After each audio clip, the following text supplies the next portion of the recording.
So here I have is the Polk Audio HTS12, and I just wanted to make it a quick, just a quick review. And the reason why is because this subwoofer kind of changed my perspective on ported enclosures. Usually with ported enclosures, you get a lot of port noise or chuffing in most cases. At least with, subwoofers that aren't $1,500 to $2,000 or have optimized ports or multiple ports, but this subwoofer has a single port, but it's got Polk Audio's power port technology.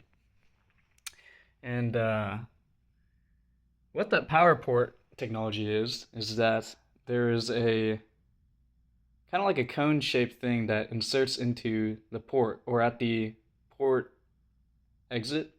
And the reason why is to kind of disperse the air coming out of the port. But I thought it was a gimmick for all these years until I picked up these speakers to flip. I'm just kind of testing them in my apartment, so I don't really have them oriented as I would, back home. But these, or the actual subwoofer itself, very good sounding. That's why I decided to make this video, is because the port itself is like very clean.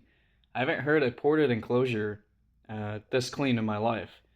I know that there's probably a lot of different home audio subwoofers, but I come from the sound quality car audio world where, technology like this is very hard to come by, but relative to other home audio subwoofers I've heard, this subwoofer is probably the cleanest sounding subwoofer that I've heard for this price range. I think it's $550 MSRP, but for me, I picked this up stupid cheap to flip, and again, this subwoofer is very good for the price, especially because of that port. Now, the driver is pretty unique as well. It's different than their PSW line slightly. Different damping characteristics, probably different spider, different motor, different Q values or equivalent volume for this actual enclosure itself. But overall, the driver is very good too. There's not a lot of mechanical noise coming from it, and it's very controlled. The enclosure is exceptionally stout. Um, Off the top of my head, I think they say 400 watts, but again, that's probably peak power. I don't know the RMS values of it, but I just wanted to kind of explain how that power port worked. So inside you have this little cone shape, and up top is that port. And so when it exits the port, the air disperses coming down, and it hits this bottom plate right here. But this bottom plate is very rigid, and there's a lot of good acoustics involved into this. And I really like the design of this. I thought it was a gimmick for all these years until I actually picked these up to flip, and I wanted to test them out. There's a lot of throw on the subwoofer. It hits low frequencies with ease, especially 30 hertz. I can't turn it up a lot because I'm in an apartment right now, so those 30 hertz really carry in this apartment building. But overall, it really does hit it. And one of my favorite things about this enclosure, and this also led me to making this video, is that I haven't heard a ported enclosure this responsive, but also hitting the low notes as accurately. They did a very good job tuning the port, and the transient response of this enclosure is very good. Now, I will say that there's two things that would probably happen when you buy the subwoofer. You put it in your house, and if you're an expert, you do testing to see where the subwoofer sounds good. But most people, or the target consumer for the subwoofer, which is not a bad thing, will probably just buy this and set it next to their floor standing speakers and just hope for the best at their couch. Now, I will say that you will either be impressed or you will be not impressed. I know that's kind of a given, but depending on how you place the subwoofer and where your seating position is, this subwoofer, like pretty much all subwoofers in the home, are prone to positioning. Now, this subwoofer loads very good in my corner of my room where my bed is.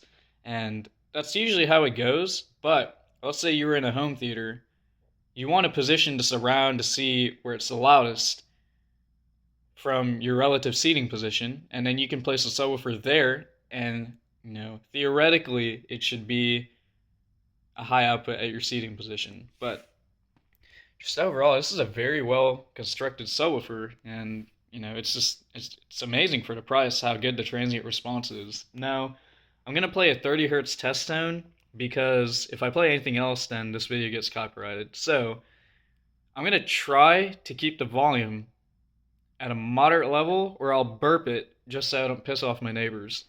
Now, on the back, you have your standard amplifier with your volume, and then you have your crossover. You also have a phase switch, 0 to 180 degrees, and you also have auto or DC control for the power switch. Now, I'm going to play the 30 hertz test tone, and I'll try to burp it so you can see. Of course, there's the ad. Alright. So it's already playing, but I'm going to try to turn it up and burp it. Again, my receiver's volume is low as well. So it's not going to be ideally how loud it can get. I'm just wanting to show you the excursion.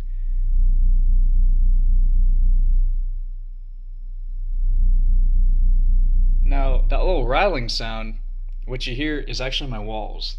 There's no rattles. There's no mechanical noise coming from the subwoofer itself. And that's one thing I really like about this is that, again, there's no mechanical noise in the subwoofer. So I just turned up my receiver a little bit. So I'm going to see if I can burp it a little bit louder. It's definitely shaking my walls. Yeah, I definitely can't burp this for too long. It's honestly, I know it doesn't look like much on the camera because I have my input source turned down, but my God, this thing actually puts some output down. And again, the reason why you might not see a lot of movement at 30 hertz is because this enclosure might be tuned for those low frequencies. And when it's tuned for those lower frequencies, the subwoofer cone doesn't have a lot of excursion. So yeah, this is a very well-tuned subwoofer for a home audio application. It might not be something crazy.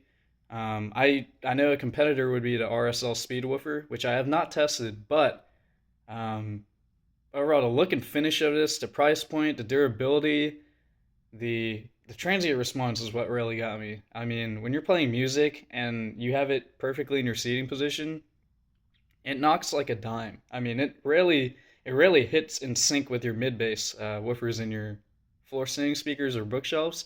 It really does hit it on time, which I really like. I have a Focal 22 V1 in my car that I have tuned in a sealed enclosure with REW and multiple tuning sessions, and it sounds good, but it definitely doesn't have the 25 to 30 hertz range like this does. It does hit those lows, but this one hits it with authority, and I'm very impressed how it hits the transient response notes. Like it's kind of mind-blowing how they did it with the ported enclosure. But overall, this subwoofer is very good for the price. You can take what you can with that. You can buy something else, but overall, I mean, I like the look of this subwoofer too. It really does match your home. With the grill in place, it kind of looks like this though. Now, obviously, Polk is not going to put a magnetic grill for a subwoofer because that's kind of dumb. It's probably just going to fall off or it's going to make even more rattles. But this grill is actually very quiet, which I love. I think the reason why they didn't put this tag on the grill is because the tag would start rattling. But when they don't have the tag on the actual grill, I mean, the grill is just, cloth. And it's rigidly held in place, so it doesn't vibrate as much, thankfully. So, yeah, there you go, guys. I mean, Polk Audio HTS12, very good subwoofer for the price. I know you guys probably wanted to see more, but for now, this is what I can offer from experience with subwoofers and tuning.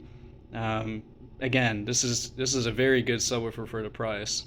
So, thank you again.